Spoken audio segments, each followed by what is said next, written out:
La guerra civil, una historia olvidada. ¿Tú conoces la historia de la guerra civil española? ¿Sí? ¿Sí o no? ¿Sí? Vale, ok. ¿Te enseñan en la escuela? ¿Sí o no? No. ¿No? No. ¿Los jóvenes allá? ¿No? No.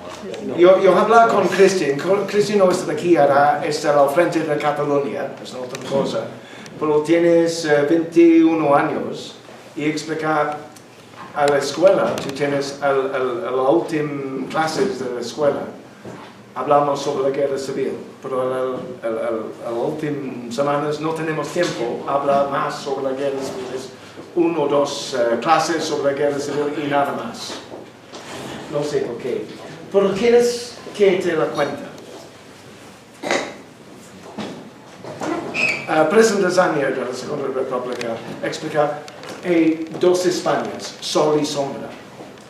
Y yo pregunto a usted, ¿tú eres en el sol o eres en el sombra? Tú tienes 2 Españas aquí. ¿Sí? ¿De acuerdo o no? Y también tú tienes George Santayana. Aquellos que no pueden recordar el pasado están condenados a repetirlo. ¿De acuerdo o no? ¿Sí? No sé, tú tienes aquí la historia de la guerra civil en escuelas, creo que no. En libros, ¿sí o no? Tú tienes libros aquí, pero también tú tienes historias personales de familia. Tienes historias de su familia sobre la guerra civil, abuelos, abuelas, no sé. ¿Tú tienes historias personales? Sí. Sí. Sí. ¿Sí? De 2 bandos, ¿sí? Sí. Sí. Pero ¿por qué tú no tienes historias en escuelas? Eso es una buena pregunta. No sé, es difícil. Está clarísimo que no tenemos en las escuelas. Vale. ¿Tú conoces a esta persona, George Orwell? Tú leíste 1984 y también Rebelde en la Granja a la escuela? ¿Sí? En la A la escuela no. En la escuela no. En la escuela no. Well, George Orwell escribió en otro libro, Homenaje a Cataluña. ¿Conoces? Homenaje a Cataluña. ¿Lo leíste? Sí. Al 1937, Orwell escribió el libro The Road to Wigan Pier, la camino against communism. Contra el comunismo. Anticomunista. Es curioso. Y tú tienes también otra cosa. Por aquí tú tienes Orwell, aquí en España. También, ¿tú conoces Ernest Hemingway? Ernest Hemingway. ¿Qué libros tienes? ¿Tú conoces de Ernest Hemingway? Sí. Pero es de aquí y tú tienes una película, Spanish Earth, Tierra de España, que es grabada al frente de Jarama. Es un documental también para propaganda. Es algo en internet o YouTube, Spanish Earth, Tierra de España, con subtítulos en español. Y también tú tienes a la izquierda arriba Lori Lee, otro escritor muy famoso en Inglaterra, y también abajo Pablo Neruda. ¿Tú conoces Pablo Neruda? Y aquí en España es una cosa para personas a entender, en revolución, en cambiar la vida. Aquí es Ítaca. Yo conozco Ítaca de Louis Lack y todo, ¿sí? Pero es para una otra manera de vivir. Y también tú tienes Henry Buckley. Henry Buckley escribió un libro en 1940, La vida y muerte de la República Española. Es un corresponsal para The Daily Telegraph aquí en España dentro del 31 al 39. Escribía reportajes durante la guerra civil para el Daily Telegraph. Pero es un libro muy interesante sobre el cambio dentro de la República. Antes de 1931, en España, tú tienes un nivel de analfabetismo de 60%. Y después, en la Declaración de la República, tú tienes escuelas, 27.000 nuevas escuelas en España, sin la participación de la Iglesia. Y en 1939, tú tienes un nivel de analfabetismo de 30%. Es un cambio de educación, también los votos de mujeres dentro de la República. Ese es un cambio. En España, no sé, allá, aquí al 20th century. Del siglo XX, del siglo Sí. XX. Sí, so, tú tienes cambios aquí y también cosas. Aquí tenemos en pareja, a la derecha Robert Capa. ¿Tú conoces Robert Capa? Sí. Y también a la izquierda Gerda Taro. Y Gerda Taro está aquí. Sí. Aquí es la batalla de Brunete. Es una ofensiva al oeste de Madrid para ataque. Es un ejército entrenar de soviéticos. Tú tienes 2.000 soviéticos aquí para ayudar a entrenar pilotos para aviones, tanques, tú tienes más cosas soviéticos aquí. Y también tú tienes 2.000 asesores a entrenar al nuevo ejército popular. Es como el ejército rojo. Y tú tienes el nombre para los soviéticos, los rusos, mexicanos. No son rusos, son mexicanos. Es una guerra de... Y también aquí es una foto de Robert Capa. Tú conoces aquí, Córdoba. Y aquí es Capa y también Gerda Taro. Gerda es el amor de Robert Capa. Aquí, Gerda Taro en Madrid y también otra foto durante la batalla de Brunete. Gerda a la derecha. Y también aquí tú tienes el libro con fotos, la maleta mexicana. ¿Conoces la maleta mexicana? Es una maleta a México con mil de fotos de Gerda Taro y Robert Capa. Eso, para un mes y pico. Ya ha revolucionado mucho este mundillo porque es una foto inédita, lo primero, porque no está claro que sea Gerda Taro, hay un poco de controversia, la gente, o sea, parece que sí, que está nombrado pues, por la fisionomía, por esto y tal, pero la controversia es eso, que en la trasera de la foto pone Torrelodones, no pone el Escorial, que es donde siempre se ha dicho que ella murió. Pero es verdad que luego hablaremos, imagino que no sé si hablará también de lo que significaba la sanidad, la asistencia sanitaria en un campo de batalla como fue la batalla de Brunete, ¿no? Y cómo estaban distribuidos los hospitales en toda esta zona. Entonces, es posible que se asumiera que fue el Escorial porque era el hospital de referencia donde se trasladaban los heridos graves en la batalla de Brunete, pero aquí en Torrelodones, en Galapagar y en Hoyo había hospitales de asistencia, de primera asistencia, entonces no es descabellado que pudiera quedarse en el hospital de Torrelodones que no llegara al Escorial a lo mejor. Entonces ahí, eso es una foto como muy controversial ahora y muy novedosa y que mueve muchos corazones. Muchas emociones y hablamentos. Y a la derecha es la tumba de Gerda Taro en París, Ará. Y también aquí es un brigadista inglés, George Nathan, que matara aquí. Es muy guapo, es muy como un oficial británico, pero es un judío muy pobre. Es una historia muy interesante, pero aquí es a la izquierda, sentado, es un amigo mío, Alan Menai Williams, un sanitario con el batallón Washington, aquí a Brunete. El amigo, a la derecha, con las gafas, es Billy Davis, y matar al Villanueva de la Cañada, 3 días después de aquella foto. Villanueva de la Cañada. Sí, y también es Alan, al Cataluña, 10 años antes, con una placa sobre muertos del batallón británico.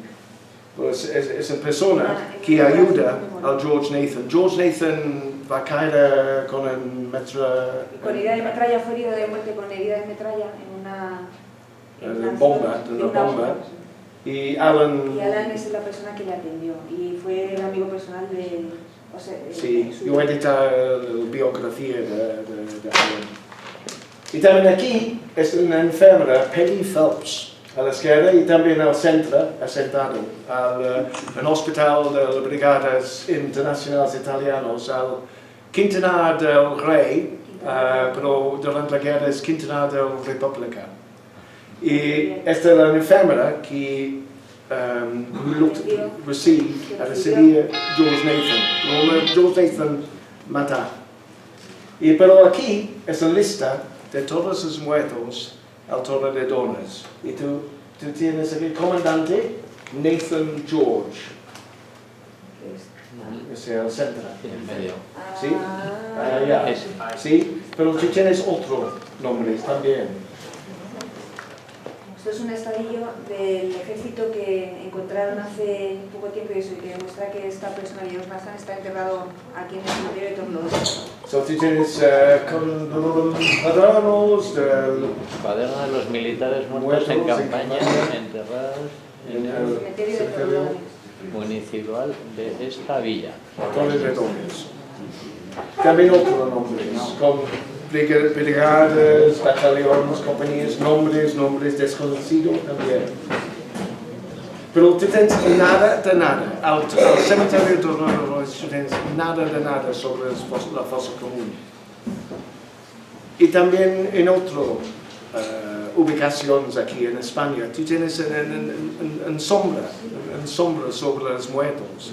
Tú tienes en cada pueblo en placa presente todos los muertos del ejército de Franco. Porque los republicanos es una historia de nada. Y quiero recuperar la memoria. Es difícil, soy inglés, no tengo la memoria de vosotros. Sobre las tragedias, familias, es muy emocional para vosotros, pero también para mí. Quiero recuperar la memoria de personas como ustedes. Y aquí tenemos dos fotos de Galapagar. ¿Reconocéis alguno de los...?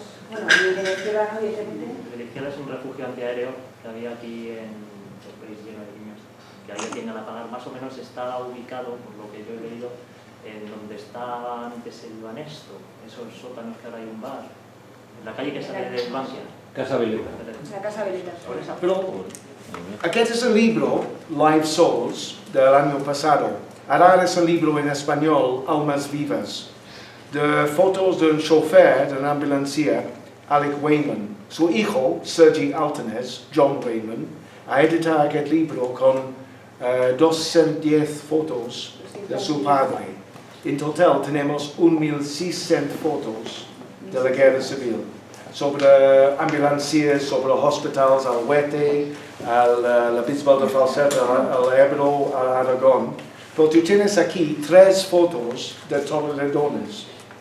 1, 2 y otra 3 a enfermeras y médicos. Y además, claro, sí. Y ayer yo escribí al Sergi, yo pregunto, tú tienes 1.600 fotos, tú tienes 3 de Torrelodones, ¿tienes más sobre Torrelodones? Sí, tengo 40 fotos. Y no sé, Estamos poco a en poco contacto tenemos... con él porque él quiere mantener cierto control o cierto pues sí, control sobre el uso que se hace de esas imágenes. Entonces él no está dispuesto en principio a difundirlas libremente vía, pues mandarlas por ejemplo por email o cosas así.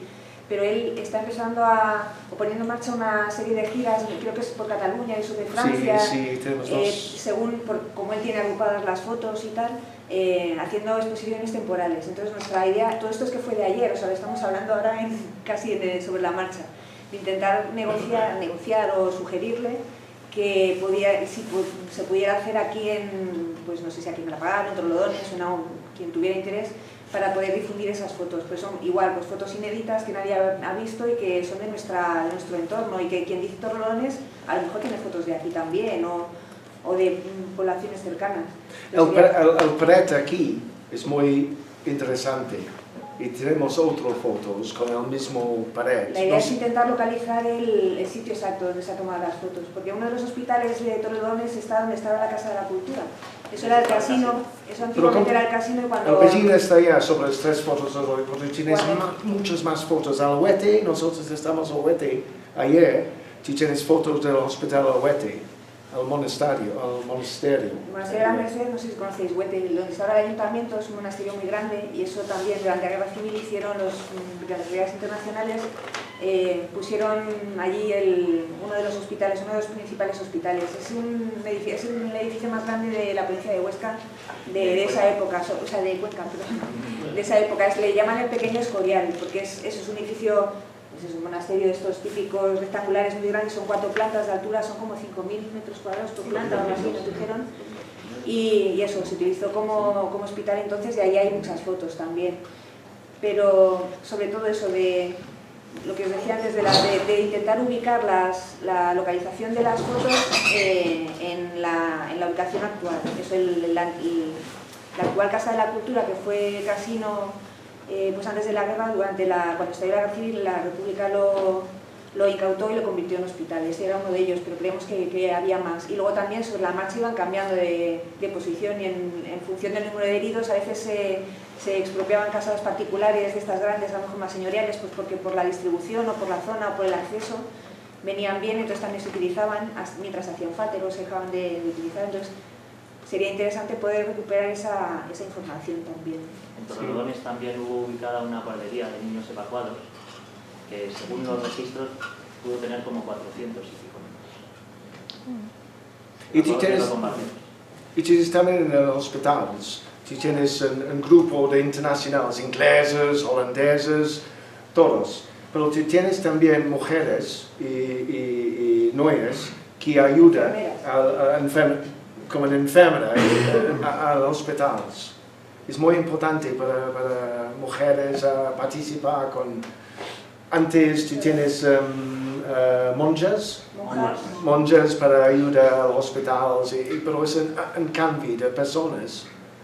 Juventud ayuda para cuidar los heridos. Lo que se hacía era, las mujeres se presentaban voluntarias para trabajar, estaban las milicianas que se presentaban para luchar al frente si querían, pero una opción que hacían, por la que optaban muchas, era eso, trabajar como enfermeras en los hospitales, pero mujeres sin ningún tipo de formación, había que entrenarlas también. Ahora hace no mucho hemos tenido acceso a un libro, un original de una compañera mía de trabajo, que del año de julio del 37, que es justo la época de la batalla de Brunete, sería como el libro de texto que se les daba a estas mujeres cuando se presentaban voluntarias para trabajar en los hospitales. Y se tiraba un poco de eso, porque no había otra cosa, no había personal entrenado ni mucho menos, y había que tirar con lo que hubiera. La guerra civil española es para la historia de no sé, la primera batalla de la Segunda Guerra Mundial. Tú tienes a Legión Cóndor, al Guernica. ¿Tú conoces Guernica? ¿Sí, la nuevo Penny? Tú tienes Guernica, después Coventry, Rotterdam, Hamburg y también Hiroshima. Rusia y Alemania e Italia probar cosas aquí, con bombardeos o con tanques y otras cosas. Pero también tú tienes con los hospitales, tú tienes la primera vez a probar transfusión de sangre con Norman Bethune en Madrid. También con triage. ¿Tú conoces triage? Pensar que hace 80 años, me parece que fue puntera la sanidad aquí en España.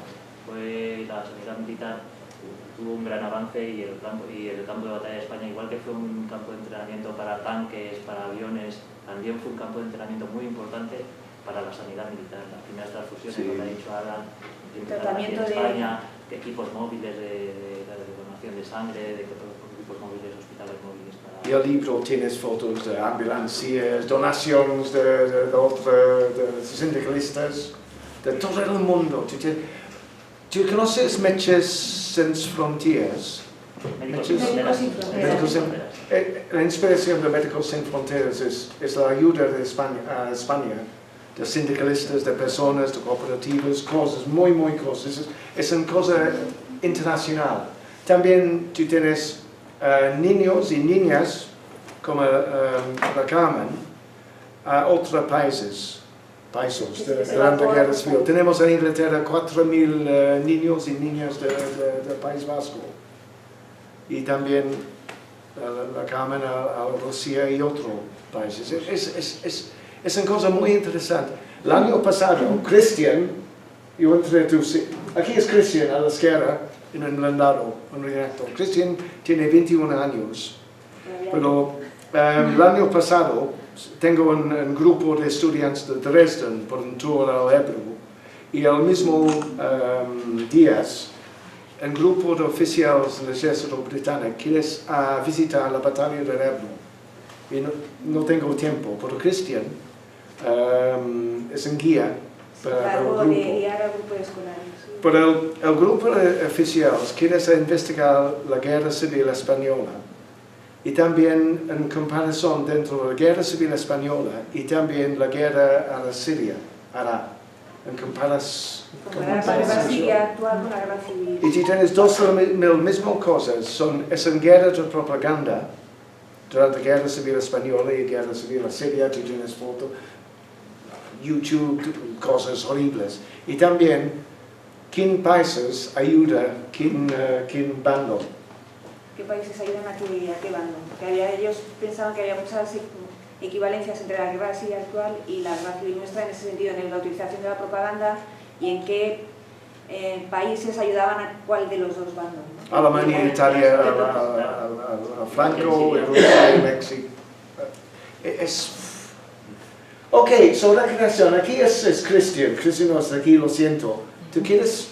Sí, no, ¿Sí? lo que Cristian hubiera, o de lo que él quería hablar es un poco eso, no sé si sabéis lo que son las recreaciones históricas, en qué consisten, si habéis asistido a alguna. Lo que nos mueve a nosotros en este caso, nosotros en lo que participamos son recreaciones históricas de la guerra civil, ¿no? Las hay de la guerra civil española, las hay de la guerra de independencia, en Estados Unidos también, en otros países. Y lo que nos mueve un poco a esto es porque no es un teatro, no es un disfrazarse, no es una mofa ni mucho menos, no es un divertirse, que parece que vas allá a jugar a los soldados, no es un juego. O sea, es una muestra de respeto, una muestra es un homenaje a la gente que luchó y que se dejó allí la piel por luchar por sus ideales o por lo que creían que era justo, de un lado o del otro, sin entrar más allá de eso. Y es una manera de mover conciencias y de mover a la gente y de estimular pues un poco lo que estamos haciendo aquí ahora, pues es otra manera de conseguirlo, ¿no? Mucho más visual, mucho más atractiva para el público. Entonces, ¿por qué no manejarla y por qué no utilizarla? Las recreaciones se llevan a cabo organizadas por agrupaciones de recreación, que se llama, aquí en Madrid conoceréis, me imagino, Gefrema, el Frente de Madrid, hay varias, y nosotros ahora hace poco hemos creado una que se llama agrupación 15 Brigada Mixta, que es la mayor, bueno, nosotros somos los únicos miembros de Madrid, los demás todos de allí de Cataluña. Nos está suponiendo un enriquecimiento lingüístico brutal, os lo podéis imaginar, y a lo que voy es que no están ligados a ningún tipo de ideología en principio. O sea, nosotros, por ejemplo, cuando tenemos suerte de ser un grupo relativamente grande de miembros y participamos cuando se nos invita o cuando decidimos implicarnos en un evento, pues recrear vestido de republicano, de miliciano, de civil, de tropa mora, de nacional, de lo que toque, dependiendo del material que uno tenga, claro, de uniformes y de todas esas cosas, pero que no es tanto que haya grupos de recreación de un bando y de otro que se peleen entre sí, no tiene nada que ver con eso, ¿no? Y ahí podéis ver eso, pues algunas fotos. Es muy interesante, sobre todo en nuestro grupo, yo no sé si es una tendencia generalizada, la implicación de gente muy joven, ¿no? Ahí veis a la derecha Ángel, que nuestro hijo tiene 15 años, es de los más jovencitos de todo, pero hay un grupo importante de chavales, eso, en torno a 18, 17, 18, 19, 20 años, que están muy implicados en todo esto, ¿no? Entonces, algo se está empezando a mover, ¿no? Y ver esta sala ahora llena de gente que cada vez se abre la puerta y no cabemos y nos tenemos que achuchar, ¿no? Pues es otra manera de mover esa inquietud, ¿no? Y de ver a dónde nos llega. Hay multitud de recreaciones a lo largo de España, son mucho más comunes eso, en la zona de Cataluña, del Ebro, pues no sé, por circunstancias, por lo que sea, aquí en Madrid se recrea menos. Y allí veis un avión a la izquierda, en la foto de la derecha, porque en esa en concreto se recrea batalla aérea. También hay un concierto con una empresa y hay 2 avionetas que simulan ser una de cada bando y se recrean también bombardeos y tal. ¿Veis las fotos de la derecha? Lo que os decía, pues ahí están vestidos de tropas moras, ¿no? Son miembros de nuestra agrupación. Es un grupo, una recreación con el ejército republicano y otro con moros. Y también hay otras fotos en grupo. Luego, Normalmente eso asiste público en general, suele ser una cosa muy visual, y lo que es muy curioso es luego escuchar a la gente. Cuando tú luego te mezclas con la gente, suele ir acompañado detrás de una, pues como una comida, no sé, una comida de hermanamiento o algo así, ¿no? Y pues das pie a eso, a conversaciones, a recuerdos del abuelo que nunca has contado, o a cosas que nunca se te han movido antes, pues que de repente salgan, ¿no? Eso es lo que un poco nos mueve a este tipo de recreaciones, más allá de, porque hay muchas maneras de recuperar la memoria, ¿no? Tanto pues museos, rutas guiadas, que ahora está empezando a haber muchas. Hace no mucho han recuperado una en Talleres de Buitrago, se llama, cerca de Buitrago de Lozoya, que se llama Frente del Agua. Allí fue una zona muy estable de frente, nunca hubo tiros, pero era una zona muy importante de mantener porque era la fuente de abastecimiento de agua de Madrid. Entonces era muy importante, hubo frente estable, o sea, hay una línea de frente muy clara y se ven los restos de un bando en un lado y los restos del otro bando en el otro,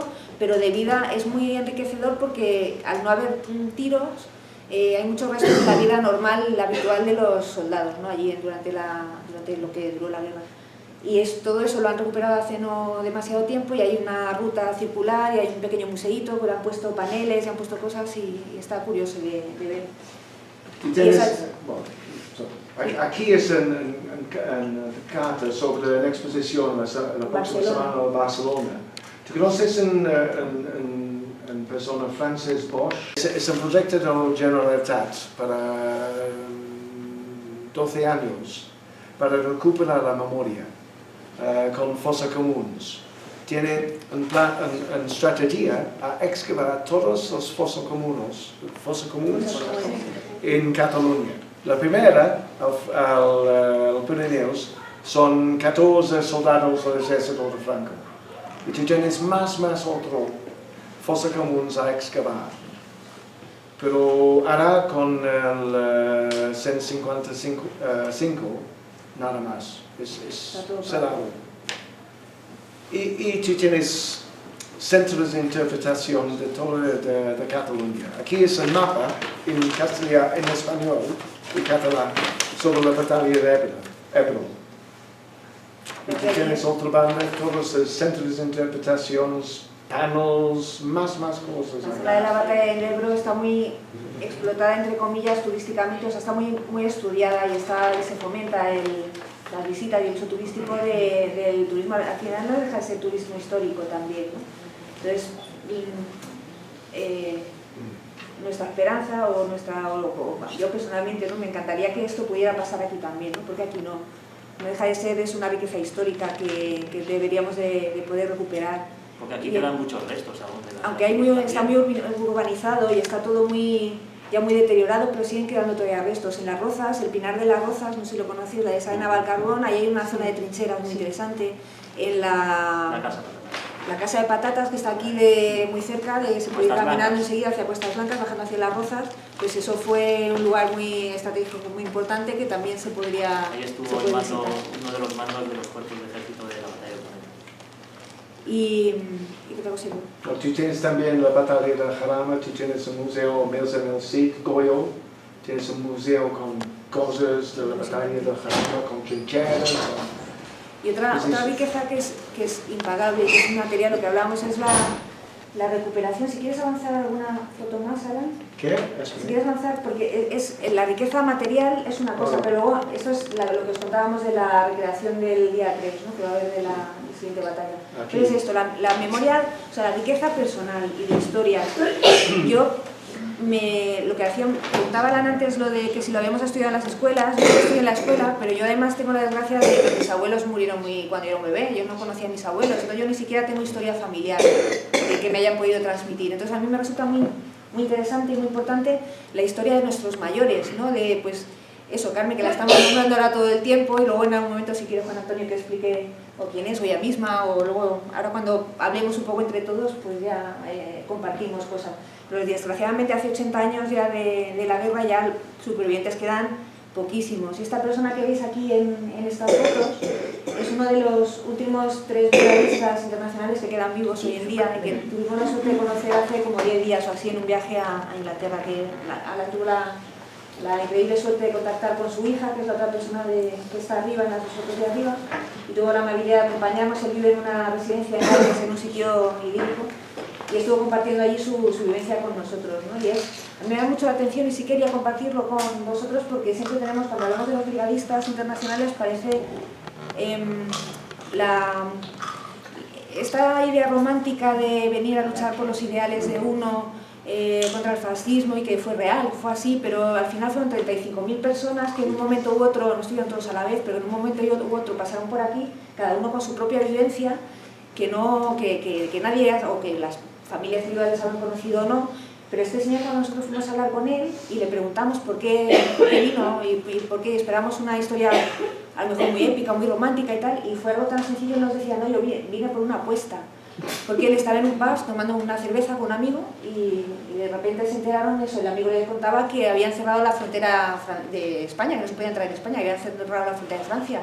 Y esto que es muy británico, y él dijo, ¿cómo que han cerrado? Yo si quiero entro, te apuesto 100 libras a que yo entro. Y entró. Luego no pudo cobrar las 100 libras porque cuando volvió el amigo había fallecido y no pudo cobrar nunca la apuesta. Pero él contaba sus vivencias y contaba de muy primera mano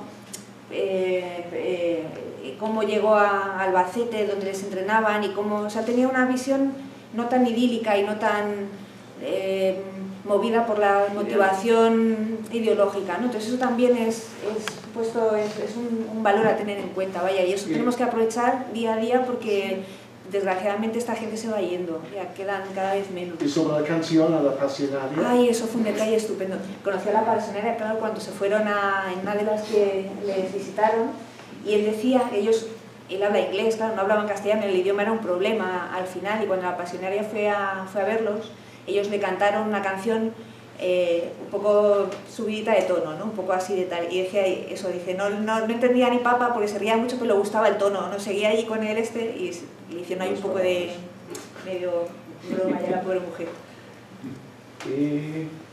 Y luego esto es buscando información de Galapagar, no sé si os suena, la foto es un poco mala, uno de los que sois de Galapagar igual lo reconocéis.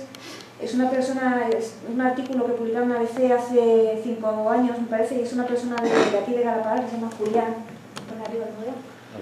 Julián Alberquilla, que entonces tenía 92, que yo creo que ya ha debido de fallecer, y cuenta su historia. Él luchó en el frente del Ebro, y que salió de aquí de Galapagar con otros 15 o 20 personas, que luego después de la primera ofensiva que quedaron como 8 o 10 nada más, y al final de los que acabaron yendo al Ebro solo quedaba él superviviente aquí en Galapagar, y cuenta en ese articulín, cuenta ahí su historia, que si tenéis curiosidad es buscar el nombre en internet y aparece, ¿no? Entonces, que como la historia de esta persona, por ejemplo, pues cuántas no habrá que nos habremos perdido, y que también sería interesante conseguir un cierto patrimonio vivencial o cultural, ¿no? Que también está muy bien. No sé si a lo mejor os apetece ahora ya que compartamos un poquito entre todos eso, pues historias personales o dudas o opiniones o no sé. Cada familia tiene una historia. Tú tienes historias aquí sobre abuelos. No, ahora creo que la historia no estará sobre batallas, generales, presidentes, cosas. No es tanto como Es la vida personal, experiencias, el hambre. el hambre. El hambre después de la guerra. ¿Tú tienes memoria sobre el hambre? Yo conocí muy personas que hablan sobre el hambre después de la guerra. Es extrapolero. Las cosas como aquellas. Es una historia, es una tragedia para todos. Para los ricos, no sé. Y ya está, aquí es el grupo. Otra cosa que quería comentaros también que se me ha pasado cuando hablaba antes de Josh Nathan, que estaba aquí en el cementerio de Tordones, es el conseguir recuperar su historia, su memoria, y a través de eso, puesto que es un personaje conocido en el mundo de las ligas internacionales, en todo esto, él estaba acompañado de otras personas, ¿no? Esas listas que hemos visto ahí, y también queríamos, eso es un sueño ya muy a largo plazo y tal. Ayer hubo un homenaje en Tarancón, en el cementerio de Tarancón, sobre un memorial, una pequeña plaquita que han puesto en el cementerio de ahí de Tarancón, los brigadistas escoceses que murieron en Tarancón, y en homenaje también a los represaliados de Tarancón durante la época franquista. Pues están los nombres de los dos grupos ahí en una plaquita, y todos los años se hace una conmemoración, y ayer hubo un evento muy emotivo porque vienen familiares escoceses tal, y se recreó. Entonces nosotros es la primera vez que fuimos ayer, y es curioso entrar al cementerio porque tienes ese pequeño monumento como, o sea, civil, pero no tiene ningún símbolo religioso, tiene la estrella, esa estrella es el símbolo de las brigadas internacionales, la lista de nombres, y hay un olivo que plantó uno de los descendientes de uno de los brigadistas. Y luego al fondo, si entras en el cementerio, hay una cruz gigante, gigante, grande, de piedra, con el nombre de los caídos por la patria, ¿no? Pues allí está también puesto. Entonces, está bien, o sea, conviven allí los dos monumentos, cada uno en su, y no pasa nada, entonces, que a lo mejor también podría ser una buena oportunidad de conseguir algo así en el cementerio de Torrelodones o donde fuera, ¿no? En homenaje un poco también a esta gente, ¿no? Que se merece el reconocimiento, ya no ni en vida ni en nada, pero bueno, que...